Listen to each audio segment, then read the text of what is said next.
हमारे लोकतंत्र में किसी को झूठा फंसाना नहीं लिखा है, हमारे संविधान में झूठा फंसाना नहीं लिखा है, लेकिन बीजेपी का पता नहीं कौन सा संविधान है जिससे झूठा फंसा देते हैं। श्रीमती सुनीता केजरीवाल जी से कहूँगा कि वो लड़ रही हैं, पत्नी होकर के भी वो लड़ रही हैं, वो अपनी जिम्मेदारी निभा रही हैं।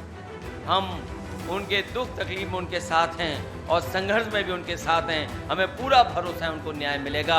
और अपने यहाँ आए हुए समाजवादियों से भी कहना चाहते हैं कि देर हो सकती अंधेर नहीं होगी, एक दिन आप देखोगे वो भी बाहर आकर के हम लोगों के साथ बैठे होंगे। ये अलग बात है कि जो लोग कहते थे 400 पार, उन लोगों को जनता ने बहुमत नहीं दिया।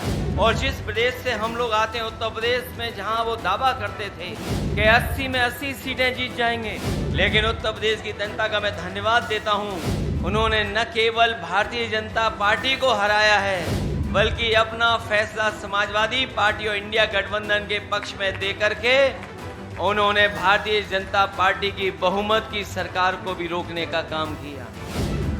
कम से कम ये संदेश तो बीजेपी को समझना चाहिए कि जनता उनके खिलाफ है। और हमें खुशी इस बात की है, आप पार्टी के कार्यकर्ता नेता, अगर उनके नेता जेल भी चले गए हों, लेकिन आप पार्टी के नेताओं के और कार्यकर्ताओं का मनोबल नीचे नहीं हुआ है। इससे पहले भी हम लोग दिल्ली में मिले थे और उस समय भी हम लोगों ने अरविंद केजरीवाल जी के पक्ष में एक बहुत बड़ी सभा की थी। उस समय भी यही कहा था कि उनके साथ अन्याय हो रहा है। ऐसा अन्याय कि एक मुख्यमंत्री जो जनता के लिए काम कर रहा था, केवल अपने पॉलिटिकल स्वार्थ के लिए उन्होंने अन्याय किया है, केवल एक संदेश देने के लिए कि वो कितने ताकतवर हैं। उन्हीं ताकतवर लोगों को मैं कहना चाहता हूं कि लोकतंत्र में सबसे बड़ी ताकत अगर किसी के पास है, वो जनता के पास है। जनता ही सर्वोपरि है। हाल में जो चुनाव हुए हैं, ये अलग बात है कि जो लोग कहते थे 400 पार, उन लोगों को जनता ने बहुमत नहीं दिया। और जिस प्रदेश से हम लोग आते हैं, उत्तर प्रदेश में, जहां वो दावा करते थे कि 80 में 80 सीटें जीत जाएंगे, लेकिन उत्तर प्रदेश की जनता का मैं धन्यवाद देता हूं, उन्होंने न केवल भारतीय जनता पार्टी को हराया है, बल्कि अपना फैसला समाजवादी पार्टी और इंडिया गठबंधन के पक्ष में दे करके उन्होंने भारतीय जनता पार्टी की बहुमत की सरकार को भी रोकने का काम किया। जहां उनके सांसद हारे हैं, वहीं देश के प्रधानमंत्री जी भी वोटों से हारे हैं। वो जीते जरूर हैं, लेकिन वोटों से वो भी हारे हैं।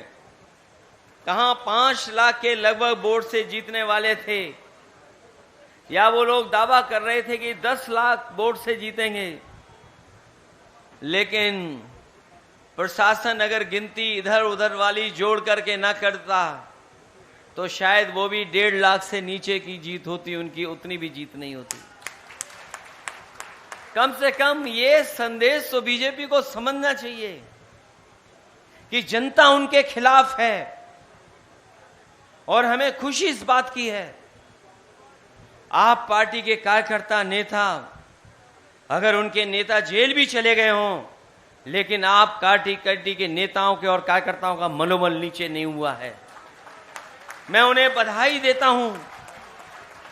वो यहां हमारे साथ नहीं, अरविंद केजरीवाल जी, उनकी पत्नी मंच पर हैं, लेकिन एक एक कार्यकर्ता उनके साथ जुड़ा हुआ आज भी उनके साथ खड़ा होकर के उनके रिहाई के लिए लड़ाई लड़ रहा है।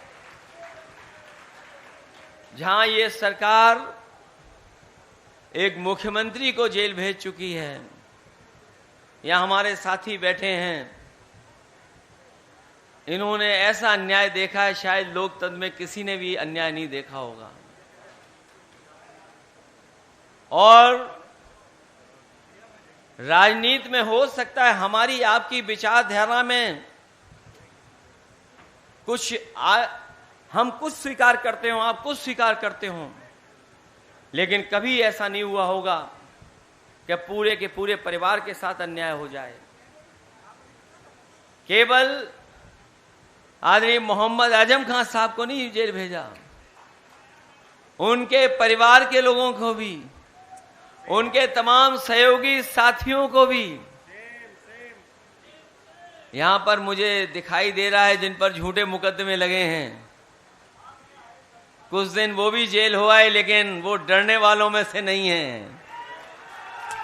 इसलिए ना आप पार्टी का कार्यकर्ता डर रहा है, ना हमारे ये समाजवादी लोग डर रहे हैं। अगर हमारा रास्ता लड़ने का ही है, संघर्ष का ही है, तो हम लोग लड़ने और संघर्ष करने का रास्ता स्वीकार करते हैं। उनके स्वास्थ्य को लेकर के अरविंद केजरीवाल जी को जो चिंता है, जहां कार्यकर्ताओं को चिंता है, उनके परिवार और उनकी पत्नी को चिंता है, उतनी ही चिंता हम सबको है कि उनका स्वास्थ्य देखते हुए और एक मुख्यमंत्री को केवल पॉलिटिकल स्कोर अपना बेहतर बनाने के लिए अन्याय हुआ है। उनके खिलाफ जितने मुकदमे हैं सब खत्म होने चाहिए, उन्हें जेल से रिहा होना चाहिए। हालांकि एक बात मैंने चुनाव से पहले कह दी थी कि कई ऐसी संस्थाएं हैं दिल्ली के पास जो पॉलिटिकल लोगों को समय समय पर परेशान करती हैं। वो संस्थाएं उन्हें न्याय नहीं देने देती हैं। मैंने हालांकि वो कहा था एक सीनियर जर्नलिस्ट से, उन्होंने अखबार में भी छाप दिया था, कई ऐसी संस्थाएं हैं जो जानबूझ करके पॉलिटिकल लोगों को बदनाम करने के लिए, उनको अपमानित करने के लिए, झूठे मुकदमे लगाने के लिए हैं। अगर जब कभी भी संस्था हम लोग सत्ता में आएंगे, ऐसी संस्थाओं को हमेशा हमेशा के लिए खत्म कर देंगे। हमारे लोकतंत्र में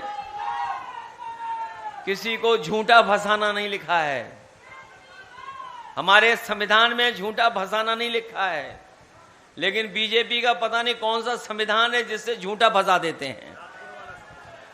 न जाने कौन से सेक्शन में ये व्यवस्थाएं बना देते हैं। इसलिए हमारी लड़ाई और हम आपका हमेशा साथ देते रहेंगे। आप अच्छे दिन में भी होंगे, दुख तकलीफ में भी होंगे, तो हम समाजवादी लोग आपके साथ खड़े दिखाई देंगे। मैं आपको इस संघर्ष के लिए बधाई देता हूं। मैं आपके पार्टी के लोगों को धन्यवाद देता हूं कि उन्होंने मौका दिया है आने का। मैं एक बार फिर श्रीमती सुनीता केजरीवाल जी से कहूंगा कि वो लड़ रही हैं, पत्नी होकर के भी वो लड़ रही हैं, वो अपनी जिम्मेदारी निभा रही हैं। हम उनके दुख तकलीफ में उनके साथ हैं और संघर्ष में भी उनके साथ हैं। हमें पूरा भरोसा है उनको न्याय मिलेगा। और अपने यहाँ आए हुए समाजवादियों से भी कहना चाहते हैं कि देर हो सकती अंधेर नहीं होगी। एक दिन आप देखोगे वो भी बाहर आकर के हम लोगों के साथ बैठे होंगे। इसी आशा के साथ हमें उम्मीद है कि न्यायालय उन सभी नेताओं को न्याय देगा जिनके ऊपर झूठे मुकदमे लगे हैं, जिन्हें पॉलिटिकल साजिश के तहत फंसाया गया है। मैं इन्हीं शब्दों के साथ मान जी का और संजय जी का और आप पार्टी के सभी नेताओं का बहुत बहुत धन्यवाद और आभार प्रकट करता हूं।